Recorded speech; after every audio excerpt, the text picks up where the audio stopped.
കൂട്ടുകാരെ, ഇന്ന് ഞങ്ങൾ നിങ്ങൾക്ക് പരിചയപ്പെടുത്താൻ പോകുന്നത് വിശുദ്ധ സ്റ്റീഫനെയാണ്.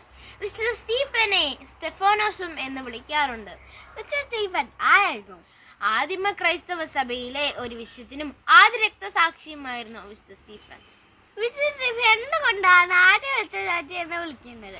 യേശു ക്രിസ്തുവിന്റെ വിശ്വാസത്തിനായി ജീവൻ ത്യജിച്ച ആദ്യ ക്രിസ്ത്യാനി ആയതിനാലാണ് വിശുദ്ധ സ്റ്റീഫനെ ആദ്യ രക്തസാക്ഷി എന്ന് വിളിക്കുന്നത്. വിശുദ്ധ സ്റ്റീഫനെ കുറിച്ച് ബൈബിൾ ഏത് പുസ്തകത്തിലാണ് പറയുന്നത്?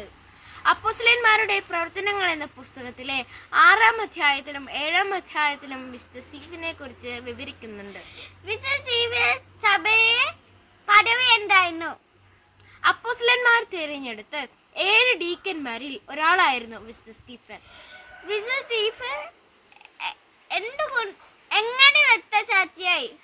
യേശുവിനെ കുറിച്ചുള്ള വിശ്വാസം പ്രസംഗിച്ചതിനാൽ യെരുശലേമിൽ വെച്ച് അദ്ദേഹത്തെ കല്ലെറിഞ്ഞു കൊന്നു. വിശുദ്ധ സ്റ്റീഫൻ മരിക്കും മുമ്പ് എന്താണ് പ്രാർത്ഥിച്ചത്? കർത്താവേ, ഈ പാപം ഇവരുടെ മേൽ ചുമക്കരുതേ.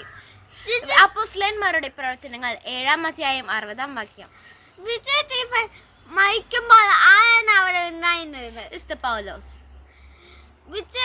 വിശുദ്ധ സ്റ്റീഫനെ തിരുനാൾ നാം എപ്പോഴാണ് ആഘോഷിക്കുന്നത്? റോമൻ കത്തോലിക്ക സഭയിൽ ഡിസംബർ 26-നാണ് വിശുദ്ധ സ്റ്റീഫന്റെ തിരുനാളായി ആചരിക്കുന്നത്. വിശുദ്ധ സ്റ്റീഫന്റെ ജീവിതത്തിൽ നിന്ന് നാം എന്താണ് പഠിക്കേണ്ടത്?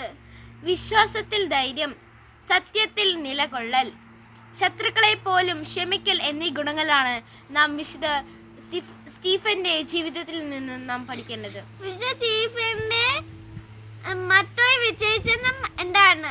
പ്രോട്ടോ മാർട്ടി, അതായത് ആദ്യ രക്തസാക്ഷി എന്നാണ് ഇതിന്റെ അർത്ഥം.